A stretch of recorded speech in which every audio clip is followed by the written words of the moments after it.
Welcome to Creative Piecemeal Podcast, a podcast for creatives. I'm your host, Tammy Takeishi. Join me for compelling conversations with artists, actors, authors, musicians, and other creatives about the impact of the creative and fine arts in their lives and our ever-changing world. Thank you for listening.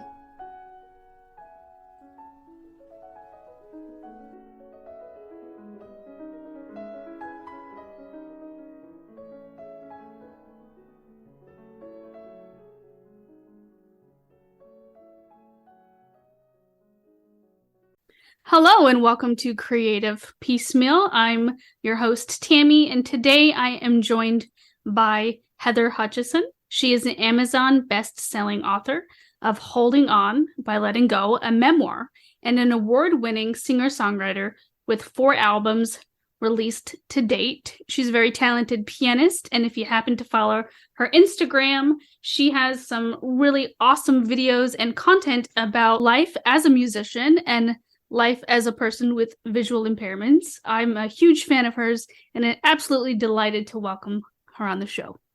Thank you. Thanks for having me. You're welcome. So excited to have you here. We're going to jump right into questions.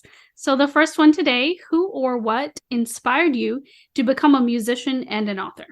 I don't really know if there was one person or one event. Some of my earliest memories, I remember walking around I had one of those like old Fisher-Price tape recorders with the microphone on the side. I don't know if you've seen those. And I would just walk around dictating like stories and making up songs and things like that. It was just always kind of a part of me. As I grew up, I found writing, whether that be music or stories or journaling, was such an escape, such a place of, where things just kind of made sense. So I really just kind of grew from there. Well, that's awesome. Yeah, it's definitely nice when you get to take something that's sort of a childhood passion and an interest and turn it into what you do, right? Yeah, absolutely. I feel like I've been really fortunate just how everything's played out and get to do what I've always loved to do. So you play piano, but have you ever dabbled in any other instruments? Yeah, I play a little bit of guitar. Sometimes I like to play it up on stage, occasionally more because I think it looks cool than that I'm actually like good at it, but I'll play rhythm guitar and things like that sometimes as well. And my first love is singing. That is wonderful. You've got a beautiful singing voice. Thank you. Is there an instrument that you would love to try just for fun? I would love to play the violin, but I feel like the violin's not really something you dabble in. Like you either have to really commit to it or I think there's like quite the learning curve with the violin. I don't know. Do you play string instruments or? I do, yeah. I play violin, but Oh my gosh. but So interestingly, cool. One of my favorite instruments is ukulele. I really enjoy that one. Really? Yeah. So. I feel like, yeah, that's kind of a fun one. I don't play, but I can see how that would be a lot of fun. It's like a little happy box of music, Yeah, exactly. Super portable and just fun. You've got some albums out. Are you able to talk about anything that might be in progress right now? I am not really working on, I'm always working on stuff. I've always got a million songs on the go that I need to finish. Hopefully doing some recording in the spring. Yeah, trying to see, I guess, how that all plays out, but hopefully in the spring. That's awesome. What is one of your favorite memories from recording your last album that you've got out? Favorite memories? Probably, honestly, just hanging out with musicians, I would say, is like that camaraderie with the people that you're getting to work with, having food with them, hanging out, discussing the session. For me, it's just always been about like that human connection. So I think those would be like my favorite memories, really, of all the recordings I've done. That's really nice. And it must, of course, be so amazing to see and hear your albums go from concept in your head to fully fleshed out on a CD, It is, yeah. That's always seemed so wild to me, how this thing that lives inside your head can become this real I mean, I guess not tangible. Well, tangible if you make CDs, but this real thing that's out there in the world that other people can hear. It's always so fascinating to me, that process and how that gets done. What is one of your favorite parts about the songwriting process? Obviously, in addition to it being done. Yeah, exactly. Um, Favorite parts. I love when there's like the shell of a song written and then you really get into, I love like instrumentation and things like that. I really love studio work. So I love coming in like with a demo and then really finishing, flushing it out and finishing really the writing process in the studio if I can. I think that's one of the good things about COVID is that studio work has really changed. And before that, it was so much like you were always racing against the clock because in the studio, time is money and you wouldn't really have time to, you'd have to go in with fully formed parts. And, that's cool. But I think some of the magic of the songwriting process actually can happen in the studio where you have this rough idea of what you want, but then you don't know exactly. And then there's that moment where you're like, something clicks and it's like, yes, that's exactly what I knew I needed, but didn't know I needed, if that makes sense. Mm-hmm. That sounds like so much fun. Yeah, I love the studio. I prefer it honestly to performing live. It's a perfectionist haven. Like, how many other opportunities in life do you have to erase your mistakes? Right, right. It's always nice to be able to sort of re-record and sort of merge ideas and just see where something takes you. Yeah, exactly. It's fascinating. It's an awesome process. And speaking of process, obviously there's parts that are not so awesome. Is there anything that you're like, oh, I wish I just didn't have to do XYZ? The blank page. I think that's the hardest part, the getting started. And like, even if you have a concept of what you want to talk about, it's getting those first few lines down and then building around that I find like, oh, if I just had these first couple lines, things would go so much easier. So I think, yeah, the enemy for me is the blank page. That is probably for so many people the getting started, but once you do, it just sort of rolls out, right? Exactly. Yeah. Are you one of those people that when you're writing and creating, like you have to have like a cup of coffee and your favorite pen and that kind of thing? I like to be comfortable, yeah, for sure. So I'll make a chai latte and just settle down. And I like to write on like rainy, introspective kind of days, feel all cozy and Nice, nice. If we were to sneak a peek into your music collection, what are some things that we would find surprising, like some interesting artists or some unknown people that we may not be as familiar with? some unknown people. I would say like my music collection is fairly eclectic. I love classical, I love jazz, I love top 40. I have my my guilty pleasures for sure. Well, I'm really digging right now who maybe people wouldn't. Do you know who Fozia is? I do. Oh, okay, okay, I awesome. love her. She's so good. I just saw her a couple months ago in like this tiny little theater venue in Vancouver, and it was so good. She's such a great vocalist, and I love her. She is really great. She's got an amazing set of pipes for being that age. She does. I can't, like, what is she, 20 or something? Like, how is she going to sound in a couple years? Yes, yes, gonna blow people away even more, because the voice, of course, just gets stronger as you get into your 20s. And Exactly. And she just seems like such a lovely person. Like, I just really love her and can't wait to see what happens with her career next. Who else? Sam Fisher, Eva Cassidy, of course. Do you know? Excellent. Yes, Yeah. Dean Lewis. I'm not familiar with Dean Lewis. I'll have to write that down. Oh, he writes really, really amazing sad songs. That's always good. It's good to have people who write some good sad songs. Yeah, exactly. Like he is the king of piano ballads, I feel like right now. I do love piano ballads. Those are nice. Yeah, they're great. And he's very talented. Like he's very raw. Like you can tell that he feels what he sings. And I really appreciate that. I'm going to make a note in my phone. That's one of the things I love about podcasting is I get amazing like song recommendations and book recommendations and movies. I feel very blessed to just get that resource from people. Yeah, absolutely. Although you know everybody I'm talking about. That's awesome. It's interesting. Like I think you and I must have the same CDs at home. I feel like maybe yes, because like a lot of City and Color. Ooh, I'm not familiar with that one. That's a good one too. I feel like a lot of people are like, "Oh, who are these people?" But you're like, "Yeah, yeah, yeah," which is awesome. If you could collaborate with any artist who you haven't had a chance to collaborate with yet, who do you think it would be? Shawn Mendes. I'd like to do a duet with him. Awesome. He's one of the few younger people that I've actually picked up his CD because I have very limited CD space. And so I have to be really picky when I go to the store. And so he's one of the few people that I actually physically bought the album versus just streaming it or buying it digitally. We must really have like the same music. Do you also like musicals? Because then I'd be like, we're soul sisters. Yeah, absolutely. Awesome. I'm taking a trip to Canada. We'll hang out and listen to music. Yeah, totally. There's a bunch of great musicals coming to Vancouver, apparently. A bunch of good Broadway shows coming up in the next year. My friend was just telling me about them. So yeah, you should make the trip.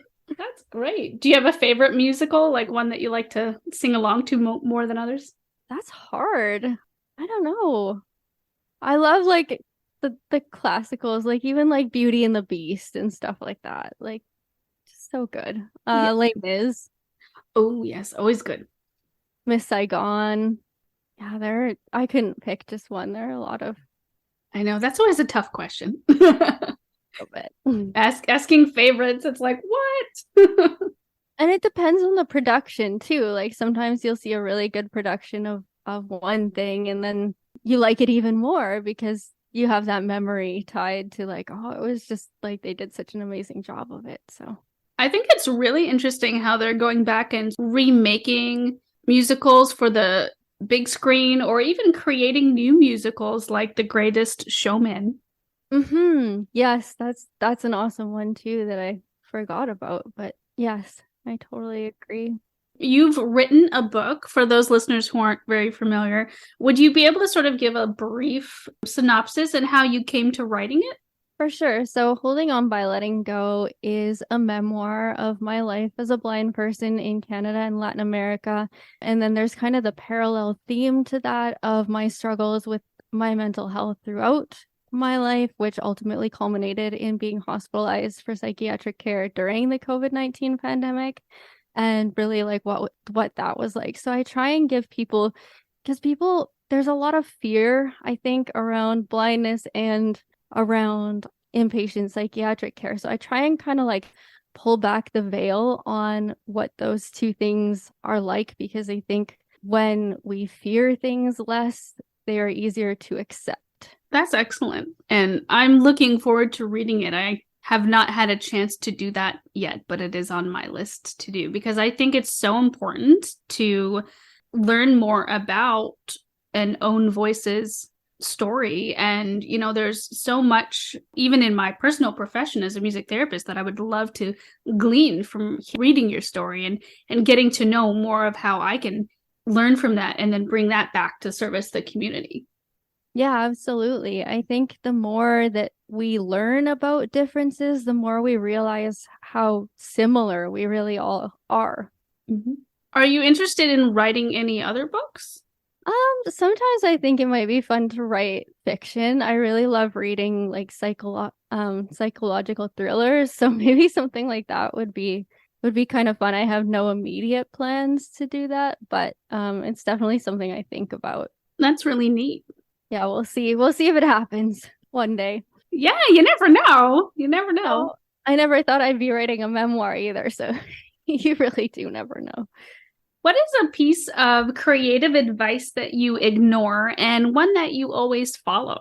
Creative advice that I ignore. Some people are so rigid in how to write songs. Like you can take all these songwriting courses that say you need to do this and your song needs to have this and this and this. I don't always follow that advice. I think sometimes songs just kind of write themselves, and if they're not 100% quote unquote technically correct, I don't really think that that many people are going to be listening and think like, oh, that chorus is this, or the bridge should have been, XYZ.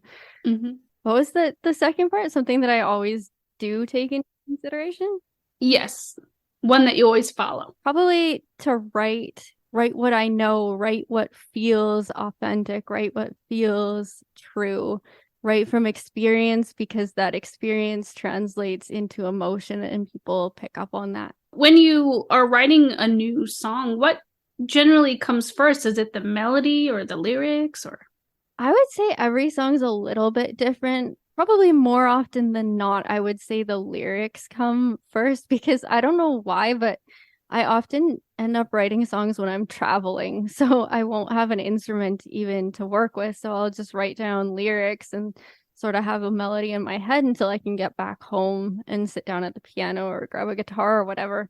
So yeah, I'd say generally just because of when I tend to write, the lyrics come first often. You've reached popularity on Instagram and you're doing such a great job with your music and your memoir. And would you be comfortable discussing the barriers that you've encountered in reaching that level so far? For sure. So, I mean, you can write music, you can write books. If nobody knows they're out there, nobody can really reach them. For me, I'd say that the biggest barrier has been myself, honestly. Because it was such a struggle for me to I started really on TikTok. I'd had an Instagram account for a long time. It was a very carefully curated content that I would post on Instagram. Like people didn't even know I was blind because I just wasn't like comfortable sharing that part of my life online. And then I started posting videos on TikTok talking about like my life as a blind person and really allowing myself to be more vulnerable. And I didn't think people would connect in the ways that they have, but the response was really surprising and overwhelmingly positive. So then I started posting my TikTok videos as reels over on Instagram, and I kind of got the same reception there. So yeah, I think the biggest barrier has been me and me being willing to be authentic and open and honest and real about what life is really like. Yeah. And it takes so much bravery and courage, I think, to be real, especially on a social media platform where just about anyone can write anything in response. So I really applaud that you do that because it's fantastic to break down those walls and for people to see that you can do anything that you want to do. Yeah, exactly. Like I don't really go out of my it's so weird to me because I'll post like the most mundane things, like me in the kitchen or whatever, and people really resonate with that. And to me, it's just something like I don't even really think about it because it's just how I live my life. But it was shocking to me how many people were interested and how many people wanted to see what that aspect of life looks like. Mm-hmm. I think it's really great how you answer questions that people pose, like, how do you do this or how do you do that? And you're like, well, this is what I do, and sometimes you adapt, and other times it's exactly what a sighted person would do. Yeah, for sure. And I think that really surprises people. Or people ask, like, oh, why do you do certain things? Like, why do you travel if you're blind? And I'm like, well, you guys got, other senses too. Are you only relying on your sight? Like, we all enjoy a lot of the same things, or, going to the movies, going to the theater, whatever it might be. And I think people get surprised when I post videos of me doing that sort of thing because they're like, oh, those are things sighted people do. I didn't realize a blind person would be interested in doing them as well. Mm-hmm. I love that you help with advocacy and educating people in what you do, which is fantastic. So Thank you. Yeah, it's challenging for sure because like you said, people can write anything they want and they do. So that's definitely challenging some days to deal with, because some days it just feels like there's like an onslaught of negativity. But overall, people are positive, and it's been really amazing to see how people connect with the content that I'm putting out. I also love when you do funny content as well. Yeah, yeah, You've got such a great sense of humor. I love making those because they're just like super lighthearted and yeah, really enjoyable to make. And I think sometimes you gotta laugh so you don't cry. And you gotta, I think, when you're answering people's questions and things like that, I think sometimes if you can approach it with humor, it sticks in people's minds more and it's more relatable. I must say, the one where people asked you questions about using the restroom, I was like, what? Why would they ask those questions? I know, like I honestly don't know who puts the time into thinking that, but it wasn't even like a one-off. It's been something that, as a child, I used to go to classrooms to talk about my life as a blind person to other students, and I got asked those questions then. And I still get asked those questions now on social media. So I don't know. It seems to be a point of interest for people, and I don't understand. I don't know. I couldn't tell you. Do you have any goals for your social media for 2023? Goals for social media, reach more people, keep posting authentic content, keep being real. I don't want to get into a situation where I want, I've been doing it long enough where I just want everything to be like polished and things like that. Like, I think it's nice to see that real side, do more partnerships, get to work with more really amazing people, even meeting people like yourself, like getting to do more podcasts and just connecting with all sorts of people from around the world has been so amazing. And I'm really looking forward to doing more of that in 2023. Excellent. This is just a fun question. If you had a time machine, what time would you travel to? Like in my lifetime, or Just any time, yeah. that's a hard question. I mean, being really little was fun because you didn't really have to worry about too much. And how long would I be traveling for? See, that's a good question too. I never actually thought about that. Like, I guess if you could travel for like a whole day, any place in time. I would probably travel back to my first day in the studio when I was 15. That day was like just really shaped me as a person, and it was a day that I will never forget, and it would be amazing to get to relive that. Nice. And if you could travel to any country in the world where you've not yet visited, where would that be? Probably, I would say next up on my list would be Colombia. Have you been to a lot of countries? Quite a few. I lived in South America, but I never made it to Colombia, and I think it's a really beautiful country with really lovely people, and I would love to explore it. Excellent. I bet the food is amazing. Yeah, I think so. I've had some friends from Colombia who have made Colombian food here, and of course it's not the same because you can't get exactly the same ingredients and everything tastes like a little bit different than in the actual country, but it's very delicious. We're going to jump back to a creative question. If you didn't have any limitations or budgets on a project, what would basically be your dream project that you would want to do? I would love to make a record with an orchestra, like a full orchestra, sort of like an orchestral pop kind of thing. But obviously, that's really expensive, hiring an entire orchestra and then writing all the parts. So it would be a huge project, but I love strings, and I love strings in pop, and I think that would be so cool. That would be very cool. Nice. Yeah, you'll have to put that on your pin board for the future. That sounds amazing. Yeah, exactly. I feel like it could be just super epic. A follow-up to that, what is something that you would like to do in 2023 with your music that you've not had a chance to do yet?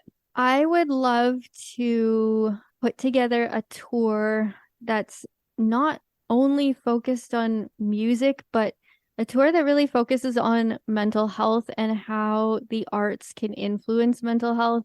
So what I'd love to do is basically do presentations that talk about my journey with mental health, interspersed with readings from my book and my songs that I've written about, like specifically about situations that come up in my book, because I feel like with those multiple mediums, you can reach people, an even wider audience can resonate with what you're doing. Some people are going to resonate more with the reading. Some people are going to resonate more with just like the real talk. Some people are going to resonate more with the music. So I think, having it diverse like that and really focusing on mental health would be something that I would really love to do.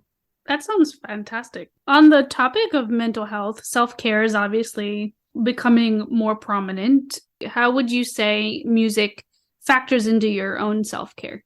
It's been huge for me. I don't honestly know where I would be without music because, when I first started struggling with my mental health, like way back, even my early teens, music was an escape. It was a place where things made sense. It was cathartic. I could sit down at the piano and all these thoughts in my head I would be able to make sense of them through music in ways that I couldn't in any other way. Even nowadays, it's something that I use on like in my safety plan as one of the actions to take when I begin to first notice a spiral. If I get far enough down, music's not even going to help. But if I can catch it in time and go sit down at the piano, take my mind off things, just really enjoy the music, get lost in the music and when I'm playing, then often that can work as a really positive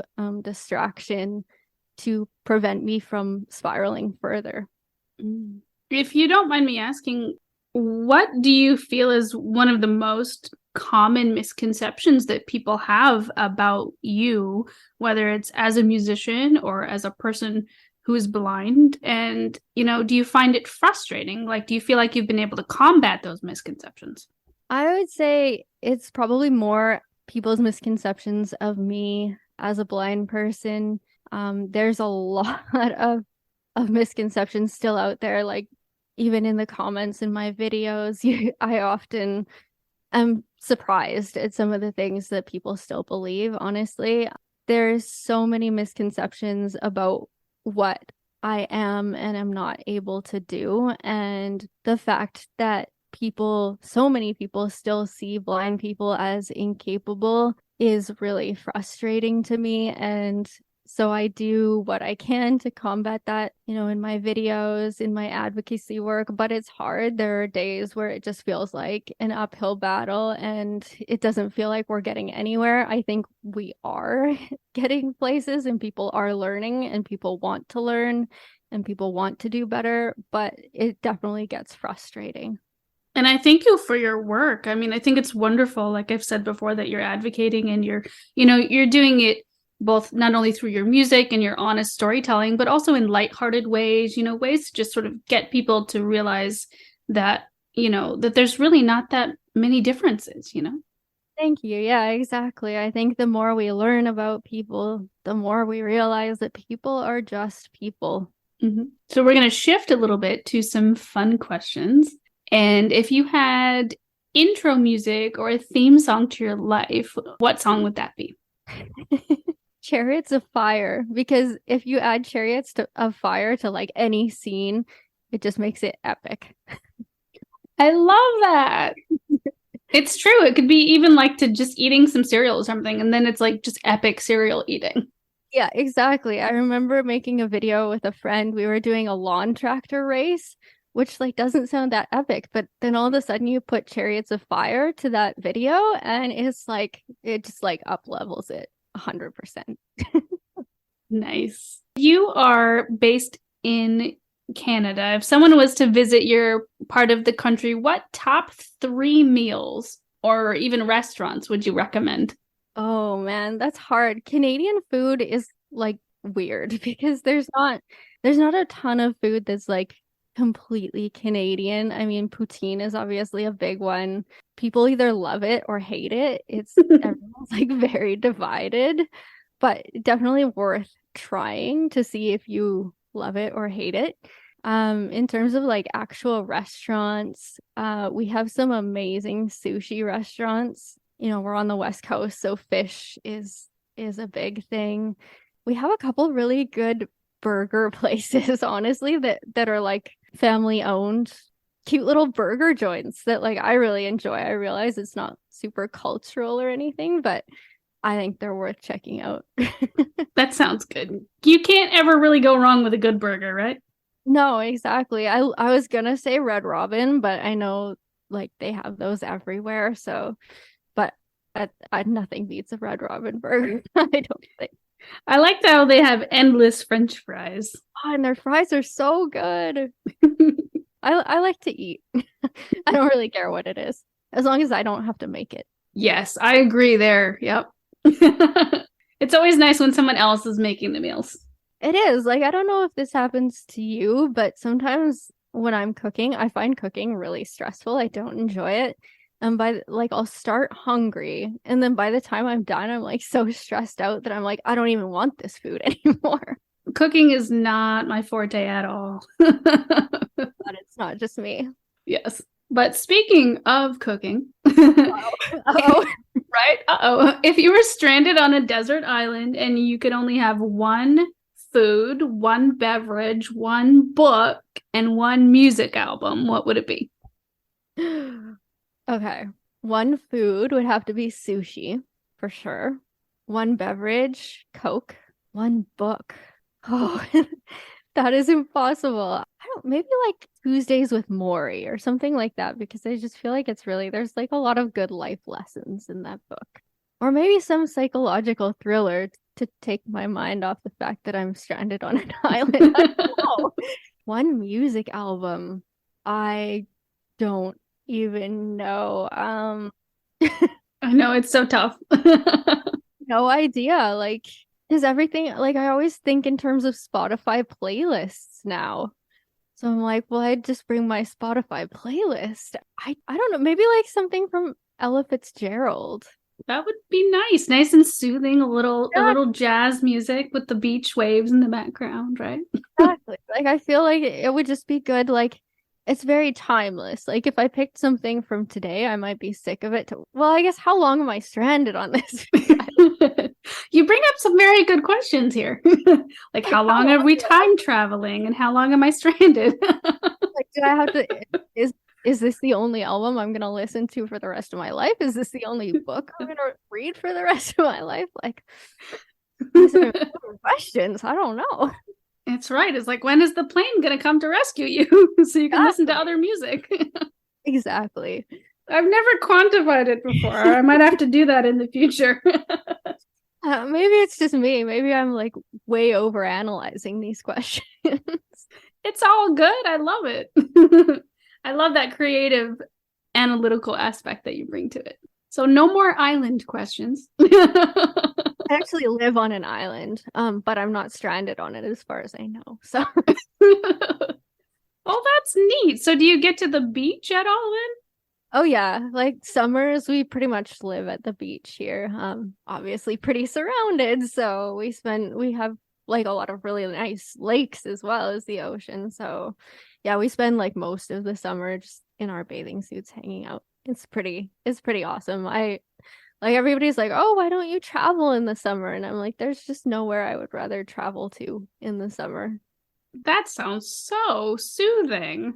It's pretty perfect. The winters can get like a bit dreary and rainy, but the summer, no, there's like nowhere else I'd rather be. Awesome. We're going to pivot a little bit back to some creative questions. But if you could do any other creative pursuit other than, writing and song making that you do, what would you like to try? I would love to learn to dance. I've had some friends try to teach me and I am hopeless. So I don't know if there's like anybody out there that could teach me, but everyone's always like, "Oh, you're a musician. You must have rhythm." No, I would love to, but I don't. Is there any specific type of dance that you'd want to learn? I think probably any sort of Latin dance, but honestly, I'd be content with anything. Like even if I could just learn to do some of the TikTok dances, that'd be good enough. Nice, nice. Yeah, there are some amazingly talented dancers on TikTok. There are. I don't know how they do it. Like it's insane. I can't like even walk without tripping, so Oh, I can't either. Like if I'm walking and chewing bubble gum, that's pretty much my limit there already. So One final question for you, which I try to ask everybody, is what does living a creative life mean to you in your own words? I think it means for me using creativity to get through life's challenges, creativity to through the good times and the bad times, something that will carry us along or carry me along, and using it as a refuge, as a healthy outlet when I need those things. That's very nice. Anything else you would like to impart with our listeners before we sign off? Hmm.